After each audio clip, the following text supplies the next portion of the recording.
As you've probably heard, New York City has a new mayor who says he admires one predecessor perhaps more than any other. New York Mayor Fiorello La Guardia. So who exactly was La Guardia? What did he accomplish? We've asked Rocca for a history lesson. Hear the name La Guardia, and you probably think of the airport, and your associations may not be all that happy. But the airport and much of modern New York's spectacular rise are the legacy of a 5'2" bundle of dynamite, former three-term Mayor Fiorello La Guardia.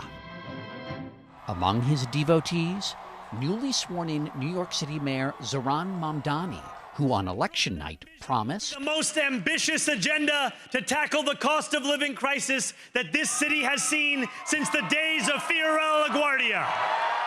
And what an agenda that was. During the La Guardia era, New York built bridges, tunnels, and highways, schools and hospitals, playgrounds, pools, and beaches.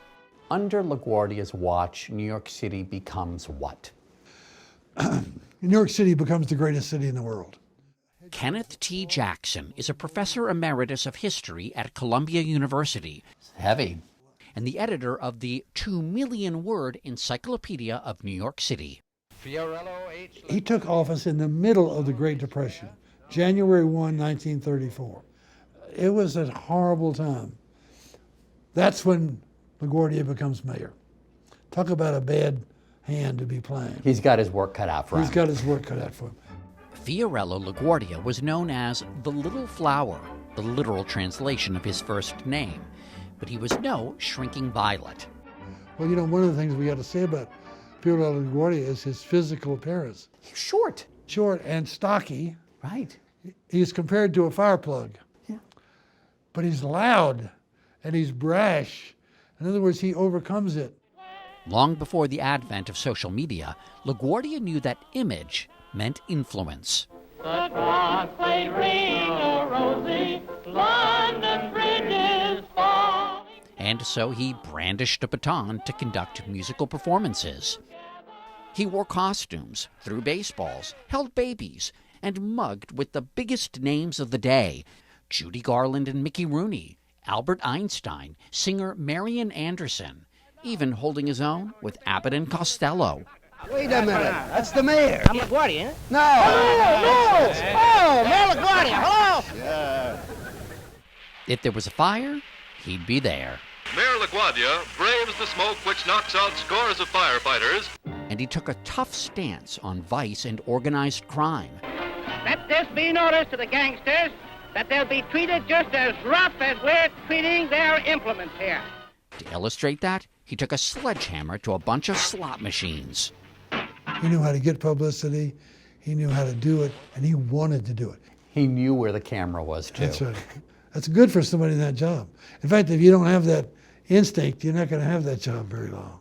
Here's Dick Tracy. In one of his most storied moments, Mayor La Guardia took to the airwaves in the midst of a newspaper strike to read the funny pages to children.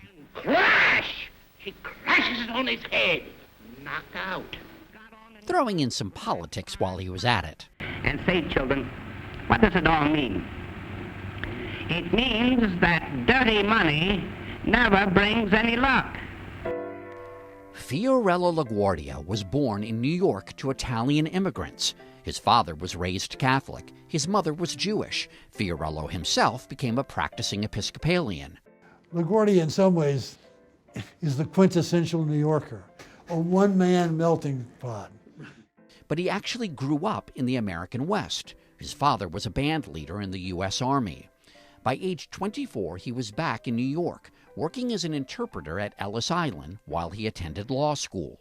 That we rout the hosts of evil and elect La Guardia mayor. As mayor, La Guardia championed immigrants and the working class while reshaping the city through massive public works. But he could have never pulled off his ambitious agenda without two allies: his visionary and polarizing Parks Commissioner Robert Moses, and Democratic President Franklin Delano Roosevelt, whose New Deal bankrolled much of what was built. La Guardia was a Republican, but the two shared the same progressive ideals. Under LaGuardia, we built our first public housing. That's an important thing because for the first 300 years of American history, housing is your problem, not my problem, the government. That's a huge governmental shift. So does LaGuardia help redefine what a city should do for its citizens? He's the most powerful public official, short of the presidency, to say that what higher obligation do we have than keeping our citizens alive?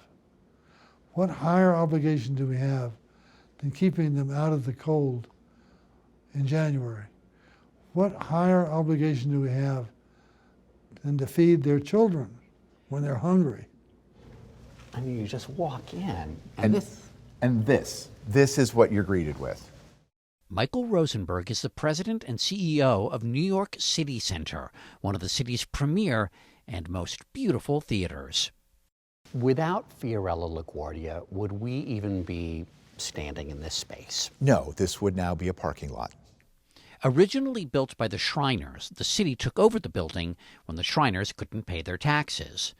LaGuardia proposed turning it into a temple for music, dance, and theater. So he wanted this to be for whom? He wanted this to be for the average, everyday working man of New York City. Tickets on opening night were just $1 compared to $10 at the Metropolitan Opera. He also made the curtain times earlier so that it wasn't something where you would have to get off work, go home, have dinner, come back here at 8 o'clock. They would do curtain times at 5 o'clock. Because rich people were used to sort of going to the theater starting at 8 or 9 That's exactly and right. staying out until midnight. But Right. if you're a working man or woman... Yep, you have to be up very early. In fact, LaGuardia might have understood that better than most. Hello, Fiorello. Did you have a busy day? Gosh, I'm tired. But for Fiorello LaGuardia, being mayor was a round-the-clock role of a lifetime. LaGuardia is a great example of a mayor using the power and majesty of his office to support ideas that are important to him. And this is a great example. He believed in the arts, and he saw this as a way of bringing that belief to life. He was quite a person, and I think that not only did he deserve New York, but New York deserved him. They fit together. They needed each other. And by the grace of God or whomever, it happened.